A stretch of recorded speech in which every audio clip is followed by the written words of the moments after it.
Two UK-based organizations, Africa.com developed and African People's Advocacy, have organized the first edition of Pitching Africa in the City. The purpose of this event: gather together English investors and the African diaspora in London in order to create a business relationship with Africa. Clola Cheba has more. How can you do business in Africa without much information on the African market? Africa.com and the African People's Advocacy have organised the first edition of Pitching Africa in the City.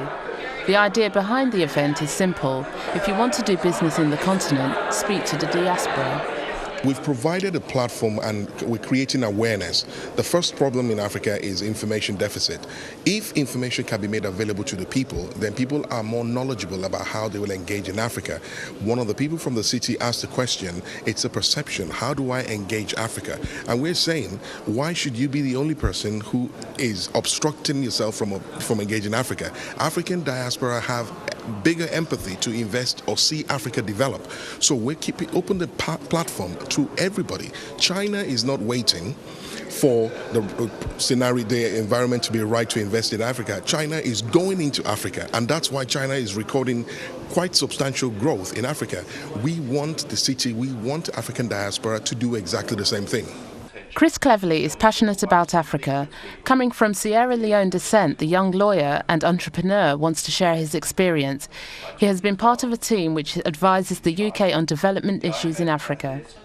Well, I think it's important to give to other people. I think as a diasporan, it's important to give what knowledge I have. I'm a lawyer, I'm an entrepreneur myself, I've done a bit of fund management, and I think if I can provide those kind of services to people, then whoopee, I think I've done my job. I think this is a moment in which Africa is a very positive place. I think there's a lot to do, and these are the people who want to do it. The message of business is that there's always business to be done. And when people don't see an opportunity, it's the opportunity that you should be looking for. But despite the success of the first edition of Pitching Africa in the City, the organisation has been able to tackle one of the major issues. There is a lot of opportunity in Africa. There is a lot of choice. What we need to look at is how that choice is utilised so that there is no exploitation of the common man. And for me, that is my major concern at this point. But opportunities abound in terms of what Sylvie spoke about, the miracle of the people, the miracle of the continent, and then the opportunities. It is in abundance in Africa.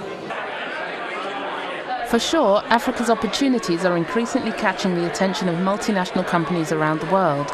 But do Africans benefit from the foreign investment? Maybe.